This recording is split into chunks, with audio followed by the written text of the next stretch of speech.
വെറും 23 ആഴ്ച പ്രായത്തിൽ ഹൃദയമിടിപ്പില്ലാതെ ജനിച്ച ഡെറിക് ഹാളിന് ഡോക്ടർമാർ 1% മാത്രമാണ് ജീവിക്കാൻ സാധ്യത കണക്കാക്കിയിരുന്നത്. ജനിച്ചതിന് പിന്നാലെ ആഴ്ചകളോളം തീവ്രപരിചരണ വിഭാഗത്തിൽ.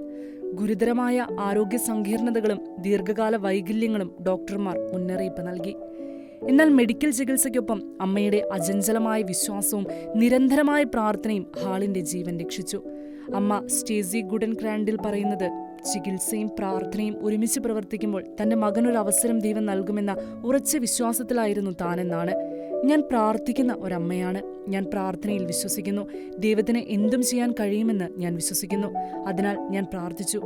ഡെറിക്കിന് ജീവിതത്തിൽ ഏറ്റവും മികച്ച അവസരം നൽകാൻ ഞങ്ങൾ പരമാവധി ശ്രമിച്ചു, ഡെറിക്കിന്റെ അമ്മ പങ്കുവച്ചു.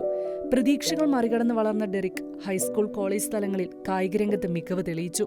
ഇന്ന് അദ്ദേഹം സിയാറ്റിൽ സീഹോക്സിന്റെ പ്രധാന താരമായി സൂപ്പർ ബൗളിൽ മത്സരിക്കാൻ ഒരുങ്ങുകയാണ്. സ്വന്തം ജീവിതാനുഭവങ്ങളിൽ നിന്ന് പ്രചോദനം ഉൾക്കൊണ്ട് അകാല പ്രസവത്തിൽ ജനിക്കുന്ന കുഞ്ഞുങ്ങളുടെ കുടുംബങ്ങൾക്ക് പിന്തുണ നൽകാൻ 1% ഫൗണ്ടേഷൻ എന്ന സംഘടനയും ഹാൾ സ്ഥാപിച്ചു. മാനസികവും സാമ്പത്തികവുമായ ബുദ്ധിമുട്ടുകൾ നേരിടുന്ന കുടുംബങ്ങൾക്ക് കൈത്താങ്ങാകുകയാണ് ഫൗണ്ടേഷൻ ലക്ഷ്യം.